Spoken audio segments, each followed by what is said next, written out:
चलिए शुरू करते हैं। हेलो दोस्तों, नमस्कार। मैं हूं सत्यम मौर्य और आप देख रहे हैं सम्राट की आवाज़। स्वागत है आपका फिर से हमारे और आपके इस चैनल पे। दोस्तों, आज हम फिर बात करने वाले हैं अपने एपीएस से रिलेटेड सवालों के बारे में, जो कि कुछ इस प्रकार हैं कि अगर आपके खाते से पैसे डेबिट हो चुके हैं और आपको नहीं मिले और आपके खाते से पैसे कट गए हों और आपके मन में 50 सवाल हैं, 1000 सवाल हैं कि वो पैसे आपको वापस मिलेंगे कि नहीं मिलेंगे, आपको फ्रेंचाइजी भी जाना चाहिए या फिर आपको उस बीसी पॉइंट पे जाना चाहिए या फिर आपको बैंक मैनेजर से बात करना चाहिए या फिर कस्टमर केयर से बात करना चाहिए या फिर वो अमाउंट कब तक मिलेगा कि नहीं मिलेगा। सभी तरह के सवालों के जवाब आपको एक ही वीडियो में दिए जाएंगे और आप एकदम सही जगह पे हैं। दोस्तों, इस वीडियो को शुरू से अंत तक देखिएगा ताकि कोई भी डाउट्स आपके मन में न रह जाएं एपीएस से ट्रांजेक्शन फील्ड होने के बाद। तो जरूरी तो चलिए शुरू करते हैं और उन जरूरी बातों पर ध्यान देते हैं जिसके बारे में आपके मन में बहुत सारे विवादास्पद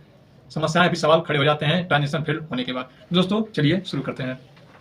तो मैं आपको बताना चाहूंगा कि जब भी आप आधार से पैसा निकालते वक्त कभी कभी सर्वर डाउन होने की वजह से आपके खाते से अमाउंट कट जाता है और आपके बीसी पॉइंट वाले, फ्रेंचाइजी वाले या फिर कहीं भी जहां पे आप प्राइवेट स्तर से आप पैसा निकालते हैं आधार से एपीएस के माध्यम से, अंगूठा लगाकर पैसा निकालते समय अगर पैसा आपके अकाउंट से कट गया और सामने वाले पर्सन ने कहा कि आपका पैसा कटा है लेकिन मेरे पास नहीं आया और इसके लिए आपको इंतजार करने पड़ सकते हैं और आपको इंतजार करना पड़ेगा, तो उस वक्त आपका दिमाग हो जाता है खराब। लेकिन आपको वहां दिमाग खराब करने की जरूरत नहीं है। ये गलती ना आपकी है, न जहां से आप पैसा निकाल रहे हैं उसकी गलती है। ये गलती किसी की नहीं है। ये एक सर्वर प्रॉब्लम है जो कि बहुत ज्यादा ट्रांजेक्शन होने की वजह से या फिर सर्वर बहुत अच्छा वर्क न करने की वजह से कुछ बैंकों में ऐसी प्रॉब्लम अभी भी चल रही हैं जो कि जल्द से जल्द सुधार की जा रही हैं और पिछले विगत वर्षों के अनुसार अब बहुत सारे इसमें बदलाव हो गए हैं। और मैं अब बात कर रहा हूं और इस वीडियो में मैं बात कर रहा हूं 2023 के अकॉर्डिंग, जिसमें बदलाव के बाद बहुत सारी चीजें ऐसी कर दी गई हैं जिसमें आपका पैसा कटने के बाद बहुत जल्दी आपके अकाउंट में रिफंड हो जाता है। लेकिन इस अवस्था में अगर आपके साथ ऐसा हुआ है तो आपको पैनिक नहीं करना है। क्या क्या सावधानी बरतनी है और किस तरह आपको पैसा खाते में आएगा, इसके बारे में भी हम जान लेते हैं।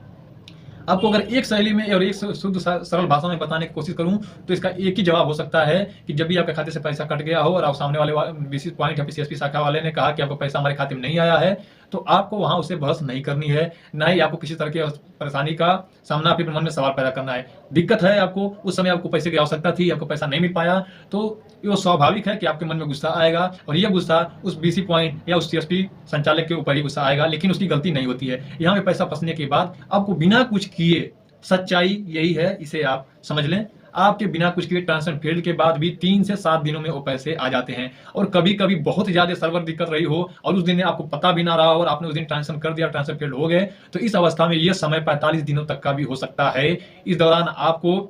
अपने ऊपर संयम बनाए रखना है और इंतजार करना है, क्योंकि आपसे ही बैंक हैं और बैंक से ही आप हैं। एक दूसरे के सपोर्ट के बिना कोई कुछ भी नहीं है और इस बीच में आपकी सेवा के लिए ही बैंक अपनी शाखाएं चलाता है, सर्वर अपडेट कर रहा है ताकि हम आपको बेहतर सुविधा वो दे सकें और हम भी उसकी सुविधा ले सकें। लेकिन कभी कभी कुछ त्रुटियां बीच में आ जाती हैं, तो इसके लिए आप समय रहते सही डिसीजन लेकर और थोड़ा सा संयम बना के पैसे वापस आपको मिल जाते हैं, क्योंकि बैंक कभी भी आपके साथ कोई फ्रॉड नहीं करता है, कोई तीसरा व्यक्ति ही करता है। क्योंकि फ्रॉड, स्कैम, ये सब चीजें सिर्फ इंसान ही समझ सकते हैं। यह डिजिटल माध्यमों के नहीं पता होता है कि आप उसके साथ फ्रॉड कर रहे हैं या उसके साथ मजाक कर रहे हैं या फिर उसकी पूजा कर रहे हैं। तो दोस्तों, जब आपके अकाउंट से पैसा कट जाते हैं तो आपको उस समय कुछ भी करने की आवश्यकता नहीं होती है। लेकिन मेरे ही चैनल पर कुछ ऐसे वीडियो हैं जिसमें मैंने आपको बताया हूँ 100% 5 तरीके पैसा वापस लेने के, इसके तरीके मैंने बहुत सारे आपको इस पर वीडियो भी मिल जाएंगे जिसमें बहुत सारे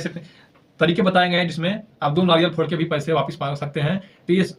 इस तरह के तंत्र मन से पैसे वापस नहीं आते हैं। तो दोस्तों, मैं सही तरीका जो है, आपको कुछ भी नहीं करना होता है। बैंक अपना जो भी हिसाब किताब करने के बाद जो भी आपको सर्वर फ्लक्चुएशन, क्योंकि सिर्फ आप ही नहीं है, पूरे देश में वो सर्वर पर काम चल रहा होता है और सभी लोग उस पर ट्रांसफर कर रहे होते हैं, तो 1000 में एक मामले ऐसे हो सकते हैं। इसको 0.1% भी नहीं माना जाता है बैंकिंग शब्दावली में कहा जाए तो। लेकिन अगर आपके साथ ऐसा हो चुका है तो आपको सिर्फ यह करना है, अगर आप चाहते हैं कि आपको संतुष्टि नहीं है, आप चाहते हैं कि आप भी कुछ करें ताकि वो पैसा जल्दी आ सके, तो मैं 2-4 तरीके आपको बता देता हूं जो कि जेन्युइन है और ये सही तरीका है और आपको यही करना चाहिए। उसके अलावा आपको लड़ाई झगड़ा या फिर मारपीट या फिर जाके बैंक में विवाद करने की आवश्यकता नहीं होती है। वो पैसा आपका है, ना इसको बैंक लेगा ना ही वो सीएसपी वाला लेगा, क्योंकि उसका वो बिजनेस है और आपका वो पैसा है और आपकी मेहनत की कमाई है, तो आपको कोई लेने वाला नहीं है। तो थोड़ा सा आपको संयम बरतना पड़ता है। तो इसमें आपको फर्स्ट स्टेप क्या करना पड़ता है कि अगर आपने ट्रांजेक्शन करते समय वहां ट्रांजेक्शन फेल हो गया तो आपको बहुत सहजता पूर्वक जिस भी जहां से भी आप पैसा निकाल रहे हैं वहां से उनका ट्रांजेक्शन फेल की रिसिप्ट या फिर जिसे आप पर्ची या फिर रसीद कहते हैं, उसे आपको वहां से ले लेनी होती है। उसके बाद वो पर्ची आप रखे रहेंगे तो आपके पास प्रूफ रहेगा कि हमने ट्रांजेक्शन किया, ट्रांजेक्शन फेल हो गया। उसके बाद आप एक और काम कर सकते हैं जिससे वो पैसा जल्दी आ सकता है। दूसरा काम यह है कि आप अपने पासबुक के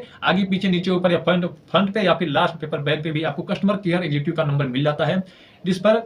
अब कॉल करके आप अपनी समस्या में बता सकते हैं कि आपने क्या क्या परिस्थितियों के साथ पैसा निकालने की कोशिश की और ट्रांजेक्शन फेल हो गया, तो वहाँ पे कंप्लेन दर्ज कर लिए जाते हैं और आपके कंप्लेन दर्ज के बाद थोड़ा प्रोसीजर जल्दी हो जाता है और आपके पैसा आपके अकाउंट में दोबारा रिफंड कर दिया जाता है। ये रहा 2 तरीका। तीसरा तरीका है कि जब भी आप पैसा जहाँ से ट्रांजेक्शन फेल्ड हुआ, कई सिस्टमों में वहाँ पे खुद ऑप्शन होता है कि वो सीएसपी वाला या फिर उस बीसी पॉइंट के ऐप एप्लीकेशन और फ्रेंचाइजी या बीसी पॉइंट में भी ऐसे ऑप्शन होते हैं जहाँ से ट्रांजेक्शन फेल्ड है, तो उसको आप वहाँ से भी कंप्लेन दर्ज कर सकते हैं। अगर आप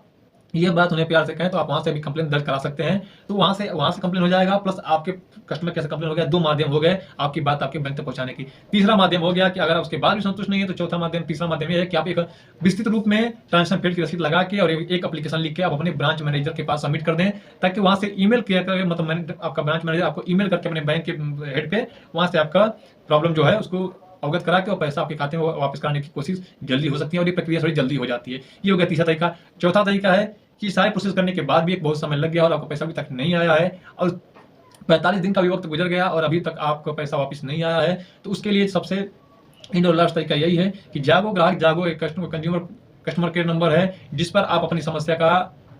निवारण ले सकते हैं। आप लास्ट में जब 45 दिन भी हो गए और आपको पैसा वापस नहीं आया तो आप वहां पे कस्टमर केयर नंबर पे कॉल करके आप बैंक और अपनी समस्या के बीच में वो तीसरा व्यक्ति है या फिर वो तीसरी कंपनी है या फिर वो गवर्नमेंट की कोई उपक्रम है जहां से आपकी समस्याओं का निदान किया जाता है, बैंक और आपके बीच में पड़ के, जैसे समझ लीजिए एक वकील जो काम करता है, इस तरह से आपकी समस्या का निपटारा किया जाता है। आपके पक्ष में भी और उनके पक्ष में जो भी सही निर्णय होगा वो निर्णय लिया जाता है। तो आप उस नंबर पे भी संपर्क कर सकते हैं और सबसे लास्ट नंबर वही होता है जहाँ पे सारी चीज होने के बाद आप वहाँ पे अपनी तो उन्हें भी कंप्लेन करके आप वहां से अपने लिए हेल्प या फिर सहायता ले सकते हैं। और यह लास्ट और 5वीं प्रक्रिया होती है जिसपे आपका पैसा रिफंड हो जाता है और वो पूरी तरह से आपकी मदद करते हैं और वहां से कंप्लेन दर्ज करके वो थर्ड पार्टी लोग ही आपकी मदद कर पाएंगे। तो दोस्तों इस तरह से, और यह नंबर कहाँ से मिलता है तो आप गूगल पे भी सर्च कर सकते हैं, जागो ग्राहक जागो का नंबर आपको मिल जाएगा। और अगर आप वहां सर्च करने की कोशिश नहीं करना चाहते, आपको आसानी से चाहिए, तो आप मुझे डिस्क्रिप्शन में भी आपको ये नंबर उपलब्ध हो जाएंगे, जिसमें 2 नंबर होता है, एक कुछ 10 डिजिट का होगा और एक दूसरा 4 डिजिट का होता है, जिसपे आपको कांटेक्ट करना होता है। ये नंबर आपके डैशबोर्ड पे भी शो, मतलब आपके वीडियो स्क्रीन पे भी शो कर रहे होंगे। तो दोस्तों हमें लगता है कि इस टॉपिक में मैंने इस वीडियो में पूरी जानकारी देने की कोशिश की है। अगर कोई भी क्वेश्चन आपके मन में रह जाते हैं, आपके कोई भी सवाल ऐसे हैं जिसको मैंने इस वीडियो में कवर नहीं किया है, तो आप मुझे कमेंट करके भी पूछ सकते हैं। तो आपके सवाल का जवाब मैं नेक्स्ट वीडियो में, अगर लंबा उसका प्रोसेस होगा तो वीडियो में, अगर छोटा प्रोसेस होगा तो कमेंट के माध्यम से आपके रिप्लाई करके भी मैं आपको जवाब दे दूंगा। तो दोस्तों आज की वीडियो में इतना ही, फिर मिलते हैं नेक्स्ट वीडियो में नए बैंकिंग, नए स्कैम, एटीएम फ्रॉड, किसी संबंधित और नॉलेजेबल वीडियो के साथ। तब तक के लिए खुश रहें, मिलते रहें मेरे चैनल पर। बहुत तकलीफ होती है जब आप योग्य हो और लोग आपकी योग्यता ना पहचाने, बहुत तकलीफ होती है।